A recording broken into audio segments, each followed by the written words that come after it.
Selamat datang Ibu Salma dan teman-teman semuanya. Kami anggota kelompok 2 mempersembahkan tugas video IPS kita yang berjudul Asal-usul Nenek Moyang Bangsa Indonesia.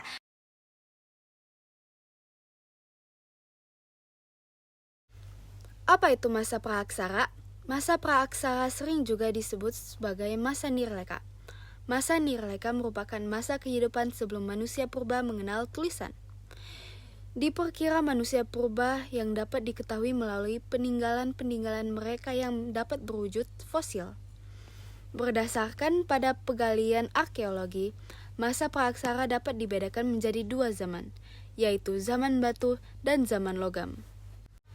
Zaman batu dikelompokkan menjadi 4, zaman batu tua, Paleolitikum, zaman batu tengah, Mesolitikum, zaman batu muda, Neolitikum, dan tradisi batu besar, Megalitikum. Zaman batu tua atau Paleolitikum merupakan zaman di mana hasil peralatan batunya masih keras dan tidak diasah, seperti kapak genggam. Zaman batu tengah atau Mesolitikum merupakan zaman di mana hasil peralatannya lebih baik dan lebih halus dibandingkan dengan zaman batu tua, seperti pebble atau kapak Sumatera. Zaman batu muda atau Neolitikum merupakan zaman di mana hasil alat peralatan sudah halus dan berbentuk lebih sempurna. Yang mengakhiri zaman batu adalah zaman batu besar atau Megalitikum. Zaman ini merupakan zaman di mana manusia purba mulai membuat bangunan dari batu-batu besar. Selanjutnya adalah zaman logam. Zaman logam adalah zaman di mana manusia purba telah mengenal logam dan telah digunakan secara dominan. Zaman logam dikelompokkan menjadi 3, yaitu zaman tembaga, zaman perunggu, dan zaman besi. Zaman tembaga adalah zaman awal di mana manusia mulai mengenal logam, khususnya tembaga.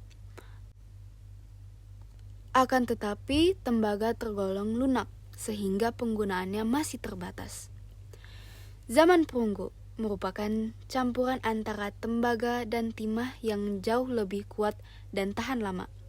Di masa ini, manusia mulai menghasilkan berbagai alat dan senjata yang jauh lebih efektif. Zaman yang mengakhiri zaman logam yaitu zaman besi. Zaman besi adalah puncak dari masa logam dalam prasejarah. Pada masa ini manusia purba hidup berpindah-pindah secara berkelompok. Manusia purba memiliki kecenderungan ini karena kebutuhan mereka untuk mencari makanan. Mereka saat itu sangat bergantung pada kondisi alam karena kemampuan mereka dalam segala hal terbatas. Apa yang dimaksud dengan kebudayaan Pacitan dan kebudayaan Ngandong? Zaman Paleolitikum atau zaman batu tua dibagi menjadi 2, yaitu kebudayaan Pacitan dan kebudayaan Ngandong. Kebudayaan Pacitan adalah kebudayaan manusia prasejarah berasal dari Pacitan, Jawa Timur. Ditemukan oleh von Koenigswald pada tahun 1935. Ciri-ciri kebudayaan Pacitan. 1. Ditemuinya alat batu dan kapak genggam oleh von Koenigswald. Kapak genggam itu berbentuk kapak, tapi tidak memiliki gagang. 2. Ditemuinya alat-alat seperti kapak perimbas atau chopper, kapak penetak, pahat genggam, dan alat serpih atau flake. 3. Manusia purba di zaman itu jenisnya adalah Pithecanthropus erectus. Sebaran artefak cukup luas di daerah-daerah Sumatera, Kalimantan, Sulawesi, Bali, Nusa Tenggara Barat, Nusa Tenggara Timur, dan Halmahera. Lalu di bawah ini adalah contoh alat-alat dari kebudayaan Pacitan dan Ngandong. Kebudayaan Ngandong adalah peradaban manusia purba dari zaman Paleolitikum. Berkembang di daerah Ngandong dan juga Sidorejo dekat Ngawi. Ditemukan oleh tim peneliti, dipimpin oleh WFF Open North bersama dengan Carol Terhaar dan GHR von Koenigswald pada tahun 1934. Ciri-ciri kebudayaan Ngandong. 1. Ditemukan alat-alat dari batu dan juga alat-alat dari tulang binatang dan tanduk rusa yang diperkirakan digunakan sebagai penusuk atau belati. 2. Alat-alat seperti tombak yang bergerigi. 3. Alat-alat ini sering disebut dengan flakes. Sebaran artefak dan peralatan paleolitik cukup luas di daerah-daerah Sumatera, Kalimantan, Sulawesi, Bali, Nusa Tenggara Barat, Nusa Tenggara Timur, dan Halmahera. Lalu di bawah ini adalah contoh alat-alat dari kebudayaan Pacitan dan Ngandong. Apa itu kebudayaan Bakson Huabin dan kebudayaan Dongson? Kebudayaan Bakson Huabin merupakan kebudayaan yang berasal dari Vietnam dan berpusat di lembah Sungai Mekong. Kebudayaan ini muncul sekitar 10.000 hingga 4.000 tahun yang lalu. Kebudayaan Dongson juga berasal dari Vietnam, tetapi lebih muda daripada Bakson Huabin. Kebudayaan ini muncul sekitar 700 hingga 200 SM. Kebudayaan Dongson disebut juga dengan kebudayaan logam, sedangkan kebudayaan Bakson Huabin disebut juga dengan kebudayaan batu. Nah, ini adalah contoh gambar-gambar kebudayaan Bakson Huabin dan kebudayaan Dongson. Bagaimana manusia purba membuat peralatan pada masa prasejarah? Manusia purba menggunakan dua teknik bivalve dan teknik Acire Perdue.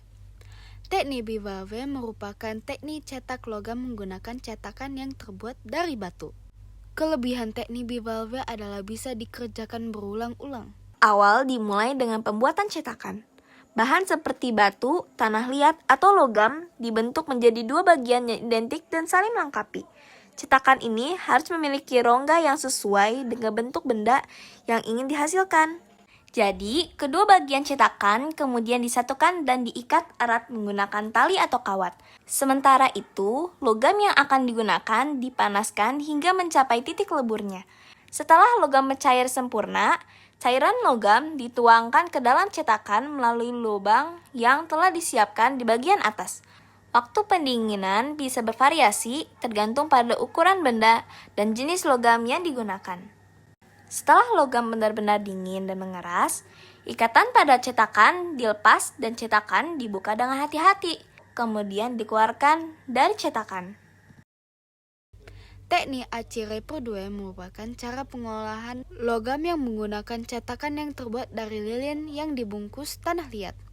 Kekurangan Acire Perdue yakni merupakan teknik sekali pakai. Pertama, buatlah model objek yang diinginkan menggunakan lilin. Model ini harus persis seperti hasil akhir yang diinginkan. Model lilin tersebut kemudian dilapisi dengan bahan tahan api, seperti tanah liat atau campuran bahan keramik, hingga seluruh permukaan model tertutup rapat dan membentuk cetakan luar. Setelah cetakan tanah liat mengering, cetakan dipanaskan. Proses ini meninggalkan ruang kosong di dalam cetakan yang bentuknya persis sama dengan model lilin asli. Logam dilelehkan hingga menjadi cair, lalu dituangkan ke dalam ruang kosong di dalam cetakan melalui lubang yang tersedia. Setelah benar-benar padat, cetakan tanah liat dihancurkan untuk mengeluarkan objek logam yang telah terbentuk. Selanjutnya, ini adalah 4 teori asal-usul nenek moyang Indonesia. Teori pertama adalah teori out of Africa. Menurut teori out of Africa, manusia modern di Indonesia berasal dari Afrika, dan Homo sapiens di luar Afrika dianggap sebagai spesies terpisah. Teori ini didukung oleh Maxim Neaen Herawati Sudaya. Ciri-ciri fisik ras teori out of Africa adalah manusia purba seperti Homo ergaster diketahui memiliki bentuk tubuh modern dengan kemampuan berjalan yang efisien. Perawakan manusia cenderung lebih kecil dan pola makan mencakup lebih banyak daging. Terus, manusia Indonesia sudah bermula sejak 72.000 tahun silam. Perjalanannya ke Nusantara berawal dari Afrika ke bagian selatan semenanjung Afrika, kemudian menuju ke timur dan akhirnya Nusantara. Penyebaran masuk ke wilayah Nusantara diperkirakan pada tahun 40.000 SM. Teori out of Yunan. Teori out of Yunan adalah teori bahwa asal-usul nenek moyang berasal dari Yunan, yaitu daerah di Cina bagian selatan. Teori ini dijelaskan oleh adanya kesamaan artefak dan kemiripan bahasa dengan daerah Asia Tenggara lain, seperti Vietnam dan Kamboja. Kemiripan ini menjadi bukti mengenai asal-usul nenek moyang Indonesia. Teori ini diperkuat oleh arkeolog Austria bernama Robert Baron. Menurut penelitian Robert Baron, sekitar 2000 sampai 200 tahun sebelum Masehi atau masa Neolitikum, ada sebuah bangsa yang melakukan migrasi besar-besaran yang berasal dari Asia Utara secara bergelombang. Teori Yunan didukung oleh beberapa ahli seperti Muhammad Ali dan Hendrik Kern. Ciri fisik yang dimiliki orang Yunan adalah bermata sipit, rambut lurus berwarna hitam, dan kulit kuning kecoklatan. Tidak banyak hasil budaya yang dibawa bangsa Yunan, tetapi ada beberapa bukti seperti ditemukannya kapak lonjong dan kapak persegi di Indonesia yang mirip dengan kapak di Asia Tengah. Lalu, apa itu teori Nusantara? Teori Nusantara adalah teori yang mengatakan bahwa nenek moyang bangsa Indonesia berasal dari wilayah Nusantara itu sendiri. Teori ini didukung oleh Muhammad Yamin, Gary Scaraf. Menurut teori ini, wilayah Indonesia, Malaysia, Singapura, Brunei merupakan keturunan dari Homo soloensis dan Homo wajaknis. Sultan Takdir Alis Jabana mengatakan bahwa bangsa Melayu merupakan bagian dari penduduk asli Nusantara karena rumpun bahasanya yang sama. Menurut teori Nusantara, nenek moyang bangsa Indonesia memiliki kulit berwarna sawo matang dan tubuh berbadan sedang. Teori Taiwan. Teori out of Taiwan mengupakan bahwa asal-usul bangsa Indonesia adalah berasal dari Kepulauan Formosa atau wilayah Taiwan. Teori ini rupanya didukung oleh ahli bernama Harry Truman Simanjuntak. Dasar utama dari teori out of Taiwan yang pertama adalah tidak adanya pola genetika yang sama antara kromosom manusia bangsa Indonesia dengan manusia dari bangsa Tiongkok.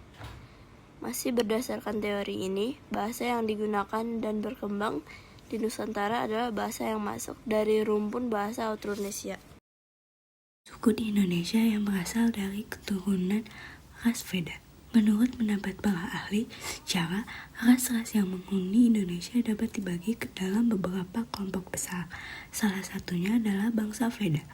Bangsa ini diperkirakan sebagai imigran pertama yang datang ke pulau-pulau berpenghuni di Nusantara. Sementara suku bangsa yang dianggap telah ada sebelum kedatangan bangsa Veda adalah suku Kubu, Lubu, dan Talang Mamak di Sumatera dan suku Toala di Sulawesi. Di luar kepulauan Indonesia, suku bangsa yang merupakan keturunan Veda adalah suku Hieng di Kamboja, Miaose dan Yaochen di Cina, serta Senoi di Semenanjung Malaya. Sementara persebaran bangsa Veda di Indonesia cukup luas, misalnya di Palembang dan Jambi, yaitu suku Kubuk, Siak, dan Sulawesi Tenggara yang memiliki suku Toala, Tokea, dan Tomuna. Kedua adalah ras Proto-Melayu. Ras Proto-Melayu adalah orang-orang Austronesia dari Asia atau nenek moyang bangsa Indonesia yang datang ke Nusantara pada sekitar 1500 sebelum Masehi dari jalur barat dan timur. Ras ini masuk ke Nusantara melalui dua jalur, yaitu jalur barat melalui Malaysia dan Sumatera dan jalur timur melalui Filipina dan Sulawesi. Ras Proto-Melayu pada awalnya tersebar di Madagaskar sampai pada pulau paling timur di Pasifik. Setelah itu mereka memasuki provinsi Yunnan di Tiongkok Selatan dan berimigrasi ke Indochina, Siam, hingga akhirnya masuk ke Kepulauan Indonesia. Lalu suku yang ada di ras ini adalah Suku Papua, Lombok, Toraja, dan Dayak. Namun, ras Proto-Melayu melebur dan menjadi banyak, menjadi suku Batak, suku Dayak, suku Toraja, suku Nias, dan suku Gayo. Selanjutnya, ras Melanesoid. Keturunan ras Melanesoid di Indonesia terbagi ke dalam beberapa suku, yaitu suku Asmat. Suku Asmat merupakan suku yang mayoritas mendiami Pulau Papua. Suku Amungme. Suku Amungme adalah salah satu suku Papua yang masih hidup dengan berpindah-pindah tempat tinggal. Selain itu, mereka juga menggunakan pola kehidupan dengan mengumpulkan makanan dan berburu. Suku Dani. Suku Dani adalah suku yang tinggal di Lembah Baliem, Kabupaten Jayawijaya. Suku Korawi. Korowai. Suku Korowai merupakan suku yang mendiami dataran rendah selatan Pegunungan Jayawijaya. Daerah ini membentuk hutan rawa, mangrove, dan bahan-bahan. Suku Huli. Suku Huli adalah suku yang memiliki tradisi mewarnai wajah mereka dengan warna merah, kuning, dan putih. Mereka juga membuat rambut palsu untuk berubah penampilannya. Ras Austronesia. Indonesia memiliki letak strategis berada di persampingan jalur perdagangan dan lintas internasional.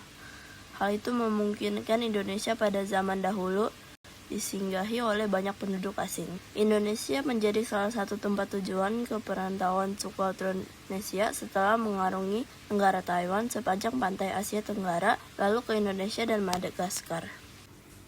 Suku Austronesia menjadi leluhur yang membawa cikal bakal kebudayaan dan bahasa Indonesia.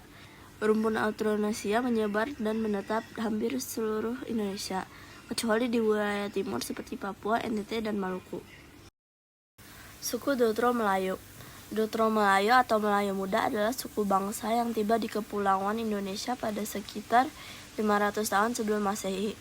Bangsa ini sampai di Indonesia setelah bangsa Proto Melayu datang ke Indonesia. Bangsa Indonesia yang termasuk keturunan bangsa Dotro Melayu adalah suku Jawa, Bugis, Aceh, Bali, Betawi, Makassar, Melayu, Minahasa, Sunda, dan Madura. Nilai-nilai yang kita dapatkan dari masyarakat pada masa praaksara adalah kerjasama dalam mencari makan dan seterusnya. Sederhana, mereka hidup sederhana, kreatif. Manusia pada zaman dahulu telah menciptakan alat-alat untuk memenuhi kehidupan. Berani, manusia zaman dahulu mengambil resiko dengan memburu binatang yang bahaya. Pintar, karena manusia dahulu belajar hidup berkelompok dengan cepat. Sekian video kali ini, semoga semua informasi yang kami berikan bermanfaat. Terima kasih.